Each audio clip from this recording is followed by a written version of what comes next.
Rein Alexander sang one last time, but honey, you're gonna have another time to perform in the grand final of Melodi Grand Prix 2020. Shall we talk about it? Let's do do this!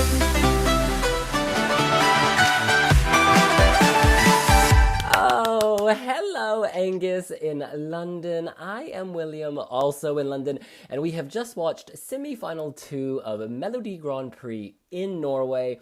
Let's kick this off by discussing the winner of this semi-final, Rein Alexander.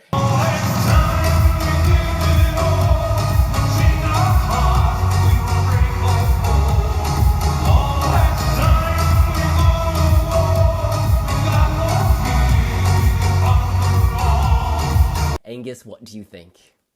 I have to admit, I think before the semi-final, I wasn't blown away by kind of the song, because I think these kind of musical theatre meets electro-pop operatic type numbers, we've kind of heard them before. They're not really necessarily to my taste, but I do think on stage this came alive a lot more than certainly it had in the studio cut. It kind of elevated. He had his whole kind of troupe of live male backing dancers who were kind of popping and locking and breaking and shaking.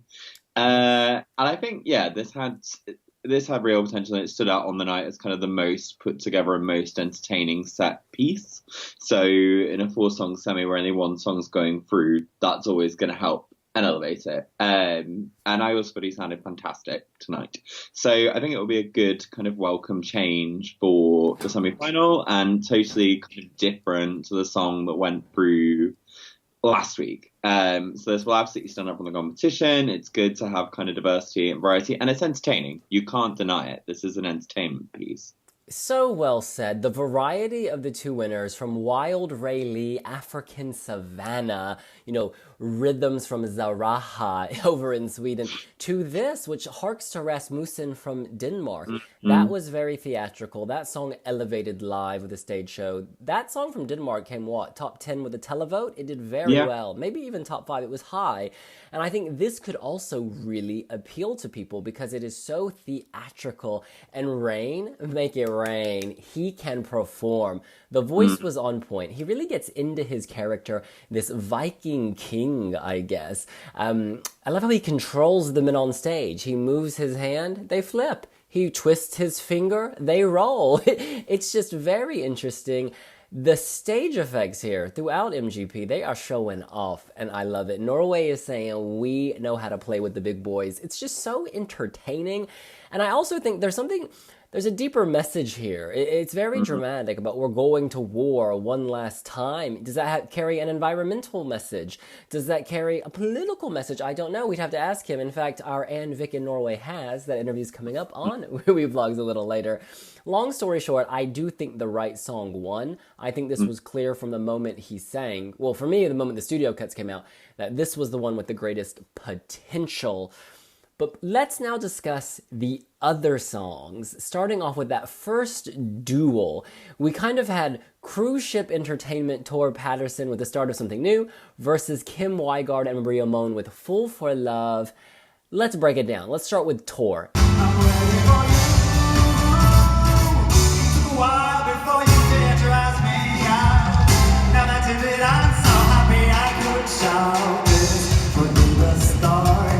Angus.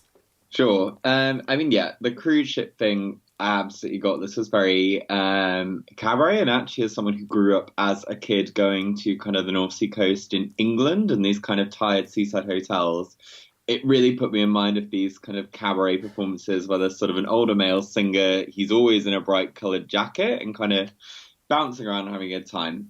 So what can we say? It was upbeat. I did see someone on Twitter that I think kind of got it right when they said this wasn't cruise ship, this was the Costa Concordia, which of course was the Italian cruise ship that ran aground and sank.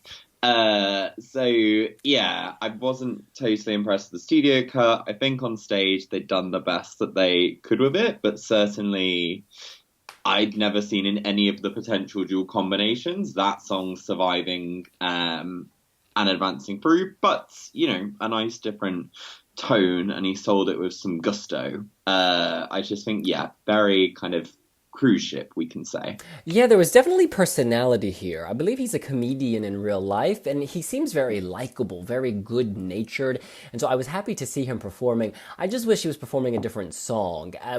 The staging was beautiful. I actually thought the effects were really cool. I loved the way the purple background contrasted with his yellow Mater D outfit. I loved how they had the panels with the other singers and dancers in the background.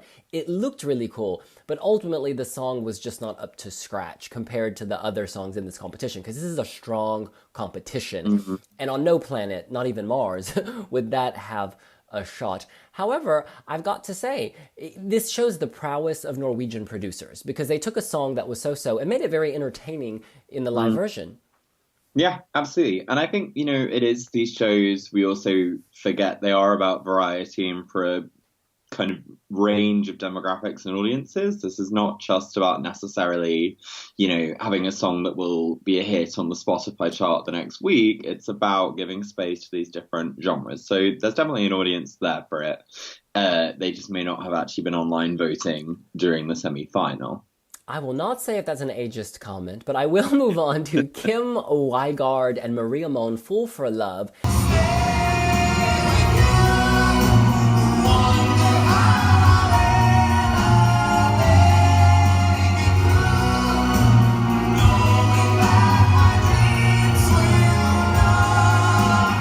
They can sing. This pair can sing, and I think they sing well, and I think they sing well together. It really ticked a lot of boxes for me. It is cheesy, and when it starts off, I think it's Rise Like a Phoenix. But then again, it's a symphonic ballad. Okay, fair enough. Once I get past that, and I take it for what it is, it's very good at what it's doing. It's a bit much for me. It's a bit melodramatic. I'd love to see this in musical theater. Phantom of the Opera returns. Avenue Q, make that Avenue Z, because it's like the sequel. But for Eurovision, I feel like we've heard these dramatic, duos so many times. I think back to, was it Slovakia or Slovenia in 2008, 2009 had a duet? I can't remember. I have to echo the comments that you had for Tour. I actually have the same note here, that they are great singers who were lumbered with a kind of so-so song. Because I don't think they sounded great, and it's the kind of thing that I think had they kind of gone whole hog on it, this would have been much better, because it almost felt quite tentative. And I think if you're going for these melodramatic, Bondy, Broadway, West End type songs, you've either got to really ramp the camp up and go for it, and it has to be kind of overwrought, or like you kind of didn't do it. And it sort of gets there, I think, in like the last minute or so of the song, kind of once you hit the climax, it reached it. But yeah, it all just felt a little bit kind of tentative, like they took far too long on stage to come together. And I think chemistry-wise, they may have been missing a few chemical ingredients for the requisite reaction. But they did sound great, particularly Maria. She sounded fantastic, I thought.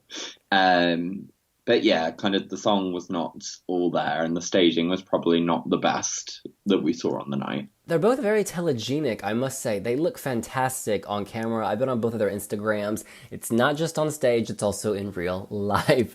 And of course, in that duel, the winner was Kim and Maria. Now, the second duel, I think the second duel should have actually been the final. Like, this should have been the gold final. So it was almost like we had the grand final on the Tuesday, and we had the semi-final on the Saturday. But Jæger, how about Mars?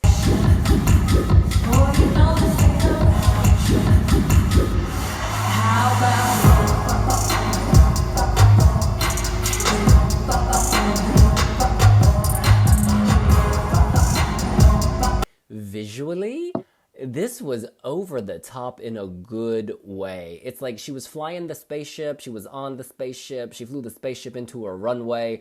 I love the pink, the use of pink, the cutaways where you were like, wait a minute, are we still in the arena or have we actually moved to like a video projection? Was that pre-recorded? Was that live?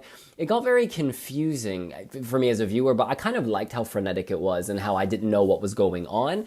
And I love the part where she's kind of in outer space, but then she's walking down the stairs. I'm like, wait, how did she do that? What just happened? But ultimately, she can sing. I was worried this wouldn't come across live, but I think I actually liked it more live because she's such a good performer that when she sings live, you feel like she's connecting to the song and you connect to her. I agree, and I think it's maybe one of the harder things about the format this year of only one song going through is I think this song grew all the time. So I think they came out and everyone was kind of, oh, this is a Billie Eilish light track, and we've heard this before, and it's kind of a homage to it. But then it kind of developed into itself, and the staging.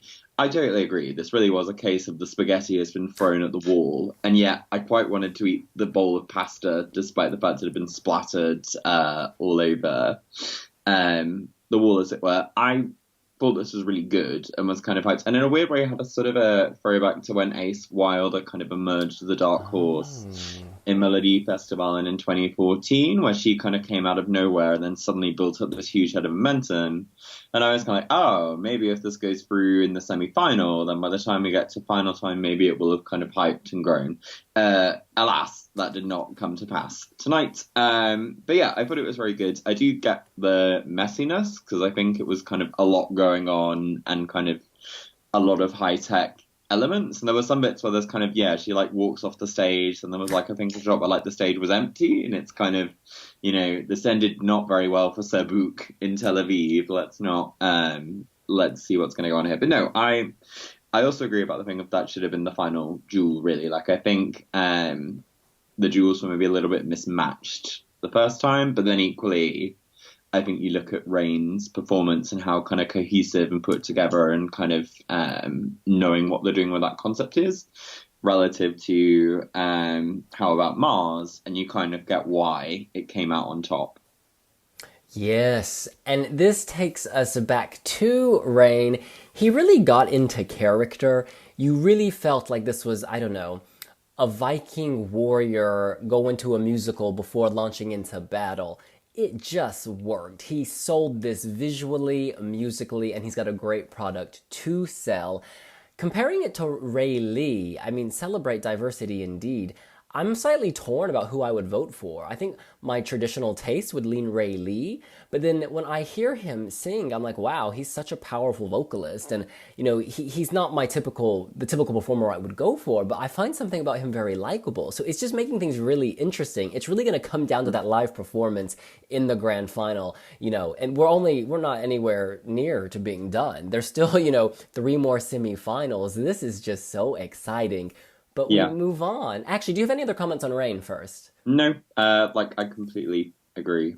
Fabulous. So now we have the second pre-qualified artist, Immel and Diedrich Solely Tangen.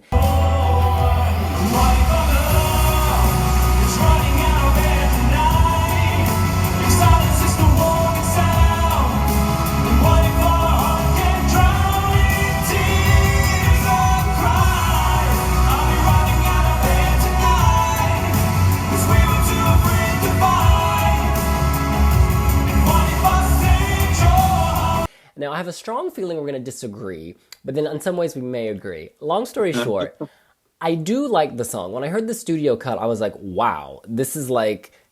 I was always confused how 2 operatic singers would do something poppy that wasn't a cheesy ballad. Like, I didn't want to repeat his song in Oslo in 2010, My Heart Is Yours. And he didn't. This is much more current than his last song. It's much more poppy. And the studio cut really impressed me. I love the soaring sounds, the harmonies, etc. However, when I see it live, knowing they're 2 brothers, singing about, you know, if I steal your heart, like it's gonna be out of air, or long story short, it's like a love song, and it's 2 brothers singing, and I get really confused. Are they singing to the same woman? Are they singing to each other? Are they singing individually to former lovers? It just gets very confused to me. And I'm sure if we sat here and read the lyrics, it would all make sense. However, you know, if you're just passively watching something at Eurovision, not knowing the background, you're like, you know, is it a gay love story? Which would be fine. Do you know what I mean? There's something about the visual and the feeling of the song that I just get very confused about. But I do like the song, and I'm very impressed with their vocals. So yeah, I think that whole element of 2 men singing the song, what are they singing about? Can you convey what they're singing about so it makes sense, is going to be important for them. Yeah, I mean, I think I do disagree about how current the song sounds, because I believe it is an offcut from Diedrich's 2013 album that was not actually listed for the LP. And also, well, I first heard it and was like, this sounds like a Westlife album track from the start. Yeah. And then also a little bit, puts me in mind of the UK Eurovision song in 2016, You're Not Alone. It has like some of the same notes. I think they both sound fantastic. I just think the song is quite tired. And then Maya Reid having like the two young boys come out who are obviously meant to be the brothers when they were smaller, and there's like a photo of the two of them as children that pops up. You know, this is kind of a fondue set on the table, and it's kind of, if you love cheese and dunk it, you will go in for it. Equally, I think they sound fantastic, and I can also totally see people getting behind that and going for it in the final, because there is something kind of like, it's quintessentially that kind of Eurovision cheesiness that people go for and love. They're both very popular in Norway, and we know that yes, Diedrich has already been once for Norway and was kind of a huge star at the time when that had gone in his favour. But yes, I don't really like the staging, because I do think it's kind of cheesy and uninspired, and the song also I think does sound very dated. However, they both sound very great and very popular, so that goes in their favour as we head towards the final. There is a very strong Joe and Jake vibe. I think you're totally right. Something about the instrumental. When I say current, I meant in terms of like production. I think the tune does sound familiar. There's like a nostalgic quality. I don't know, because to me, like, you know, Agnes's song "Breathe," to me that sounds very 1980s, but it still feels very of its time. And that's what I get with this. It's something, I don't want to say dated, I don't want to say vintage, throwback. Long story short, I have positive feelings, but then when I see it live and then with the kids, and I get it's them as younger kids, but if you don't know their brothers, it's just confusing. The staging, they need to work on the staging, I think, to clarify the meaning of this song. I just remember a tree, two dudes singing a love song, and two kids who are those two dudes. And I'm like, what is going on? Of all the songs you've heard, what is your favorite so far? So far that I've heard, I would probably be torn. Okay, wait, we have to say one. I would probably say Sondre's song, actually. I just wanna take my time with you. Ooh, ooh. Love the way you do the things you do. Ooh, ooh, ooh. You're the magic I don't wanna lose. I just wanna take my The pre-qualified finalist from last week. I think that sounds really contemporary, really modern, distinctive, and different. I do also really like Ray Lee, I have to say. I think Wild is a great song. It's on my running playlist. And I would probably rank both of those above any of the songs from this week. I have to say, for a personal taste point of view. Okay, well, I'm going to put Ray Lee first.